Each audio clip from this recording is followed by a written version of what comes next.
Welcome to the AFR Saints channel, where we provide you daily content on your favorite team, the New Orleans Saints. Do us a favor and hit that subscribe button. Be sure to leave your comments below and smash that like button. Who dat? Now we talk to Mike Triplett, neworleans.football. Mike, how are you? Hello. Hey, Mike, how are you? Doing good. Doing better than 90% of the Saints roster. Where do you want to start? I'll let you do that. That's your job. You're a professional. Let's start with the newest news, which would be Rashid Shaheed. When did we know that it was actually this bad? And how did this happen? Yeah, it happened in the fourth quarter of the game. We did not realize at the time. I think Nick was the first report the next day that they were very concerned about something, and Dennis, that maybe long term. They have not identified the exact timetable yet, but Dennis Allen said he's going to go to Los Angeles for surgery, and it's meniscus related. From what I've been able to gather on that, there is some possibilities that are, surgery that requires him to miss 6 months, and there are some possibilities that it's a repair and it's shorter term than that. But given the given the desire for long-term health, given the bad news that's piling up on this team right now, I'd be prepared for the possibility of that. What? All right. So no Olave, no Shaheed. No Taysom. Is that fair? We're assuming Taysom won't play. Yeah. Doubtful. Derek Carr was also listed as doubtful, and I'm going to roll him up. Yeah, sure. Okay, so who do the Saints have for Denver? Well, the best thing they have is Denver is not going to have Pat Surtain, their best player, the best player in this game, a guy who was a candidate for Defensive Player of the Year in the NFL. So that is one tiny bit of an equalizer, even though the Saints lost their two best receivers compared to their best corner. But that helps a little bit. Kendre Miller could be back to help with the running game, but there's still Lucas Patrick's list is questionable. He didn't practice fully all week. I'm dubious whether we'll see Lucas Patrick. We certainly won't see him at full strength. So the interior offensive line is still going to be a problem against the defense that likes to blitz a lot. So who's back? I'm trying to think. Is there anyone back? Tyrann Mathieu will play after he missed part of the game the other day. I think by the time they play the Chargers next week, we could be looking at Taysom Hill back, Cesar Ruiz back. I mean, there's a path to some health coming up, but that doesn't help you on Thursday. It's a must-win game. Yeah, golly. So a little deeper there, Mike. So Thursday's a must-win. I don't like to say must-win until it's like a literal must-win, but my goodness, this is as close to that. Walk me through how you see it if they do fall to 2-5 with what they have remaining. Yeah, look, the schedule, if you look at the schedule, you can all of a sudden talk yourselves into miracle comebacks. It widens up so nice and so, so manageable. If you ever believe like this team is a good team, though, and that was the most disturbing thing about the Tampa Bay loss. It wasn't even the injuries; it was the defense falling apart, and that was supposed to be the rock of this team. But yeah, I mean, 2-5 is not a death blow if there's a path to get back to like 5-6 by the bye week. If they're 5-6 by the bye week, this season can be salvaged in theory. But 2-5 is a death blow because you're playing at home against a Broncos team that's not very good. These are the ones you got to win, and it would be 5 straight losses and then a 10 days to lick your wounds and dwell on it. I mean, this team needs something to lift some spirits too. That stuff all matters. I don't think we necessarily saw a defense quit. I know that's a popular word. It looked like a defense that quit on the field. That doesn't totally make sense to me because they were winning and down by 4 during those plays where they were missing 5 tackles, 3 tackles. And so it wasn't like they were down by 20 points at those moments. But, if you want to keep them engaged and hopeful and optimistic and energetic, you got to build off something. The snowball in the second half was stunning. I mean, that was the thing that I think that caught. The first half was drunk. The second half was you got knocked out. They were winning with 20 minutes left, Matt. They were winning before Chris Godwin ran that 55-yard short pass and run. And then they were still within 4 when they let third-string running back Sean Tucker bounce off 5 guys for 36 yards. It was unbelievable. The game wasn't out of hand until those things happened. I don't understand why they did, to be honest with you. This defense is 32nd in the NFL right now. None of us saw that coming. We've been talking about Trevor Penning all year and colossal offensive injuries. Not the defense becoming the worst defense in the league, statistically. He's on Twitter at Mike Triplett, neworleans.football. It's interesting that you say they're the worst defense in the league, which statistically they are, Mike, but I can also remember a time where they lost a game 2 weeks ago where they didn't allow an offensive touchdown. So, or I guess 3 weeks ago if you look at last week being... Anyway, you understand, the Falcons game.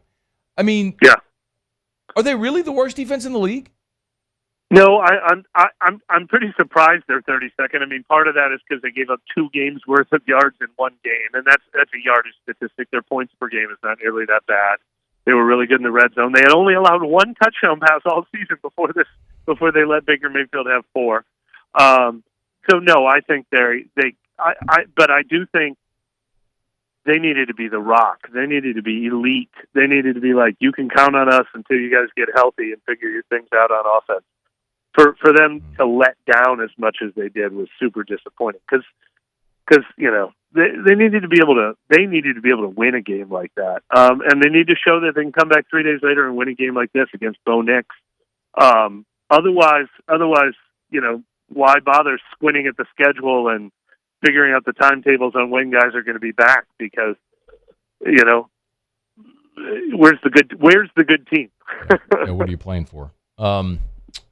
So you said Denver. This is one you got to get because Denver's not very good. They're a 500 team, and they're 4th in the NFL in defense. So yeah, they are good at that. That is true. But they are now going to be without their best defensive player, who's one of the best in the league. So that creates a little bit of an opening there. And yeah, they're 3-3. The 29th offense, the number 4 defense.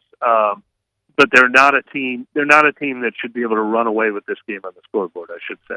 It's a beatable team for sure. It is one of the ones on the schedule you got to get. Denver is a 2.5-point favorite. It's interesting because talking to people in Denver, the Sean Payton coming to New Orleans storyline, no one there really seems to care. It's obviously a big deal here. I mean, you're in the office, in the facility there. How big of a deal is it internally for the Saints having Sean Payton come back? I think it would have been a huge deal 4 weeks ago when they were 2-0 and they were feeling good about themselves. Even 2 weeks ago when they were 2-2, but they were competitive against Philadelphia and Atlanta.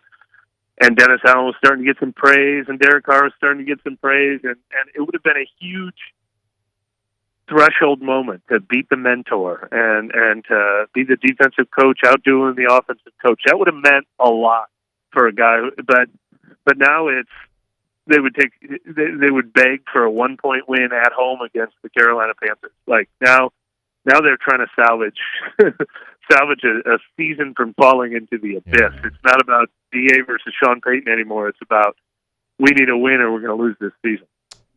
Saints are asking the fans to wear black. It'll be a blackout in the Caesars Superdome. Mike, is that just to mask the empty seats in the dome? No, yeah. What color are the seats? They used to be like purple and pink and blue, and they're not anymore. They're like black and gray, sort of. I mean, there will probably be Broncos fans here. Anytime an AFC team comes to town, they only come once every 8 years, and if fans are selling their tickets, they're selling them to the out-of-town guests. So that's true. They're not all going to be wearing black at this game. He's on Twitter at Mike Triplett, neworleans.football. Do you expect any changes defensively after what we saw last week against Tampa? Personnel-wise, I mean? Short week, not a lot of options. I mean, maybe more blitzing, maybe a more aggressive approach. That's what they did to kind of turn things around last year. So definitely that's possible. I mean, I think the game plan to beating Bo Nix, who's only been sacked 9 times, he can scramble pretty good with his feet. I think the game plan is going to be try to disguise things with your excellent secondary, the one part of the Saints team that is still excellent. Try to make him throw some picks when he's throwing on the run and resetting in the pocket. So that's definitely that's definitely the one area where the Saints can try to win this game. But yeah, they got to find a way to get pressure in a different way because it's not coming so far this year. Is there any way we can get the Saints to match the gold of the helmet to the gold of the throwback uniform, pants, and jerseys? They're just looking for a win, Matt. Let's not ask for the impossible. I mean, I don't think that's it. Like, this is the thing that I think you could actually do that would be really easy and make sense. I just don't understand why they can't seem to get this. Like, whose decision is that? Is that Gail Benson's decision? Is that the equipment manager's decision? Is it Dennis Allen who thinks the ugly black helmet is awesome? I mean, who makes? Can you help us? You know what? If they're mathematically eliminated from the playoffs in November, I'm going to dedicate myself to an expose on this. I would love that. I would read it. I would be first. I'd be first in line. We would spend an entire 3-hour show on this, Mike. I would dedicate my entire show to your expose on why the Saints can't seem to get a helmet that matches the color gold of the color rush and the throwback gold unis. Okay. Let me get a thought, if I can, before we go on Spencer Rattler and how you think he did in his debut.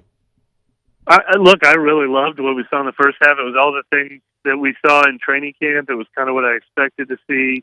He moves well. He's comfortable. He's poised. I felt good watching him out there. He made things happen. He improvised on some big plays, made some really nice throws with that arm. And then the Buccaneers figured out everything he was comfortable doing and took those away from him. So now we got to see it. Now we got to see if the Saints can counterpunch to that better than they did in the second half of this game. I think in the end, I was pretty excited for his debut.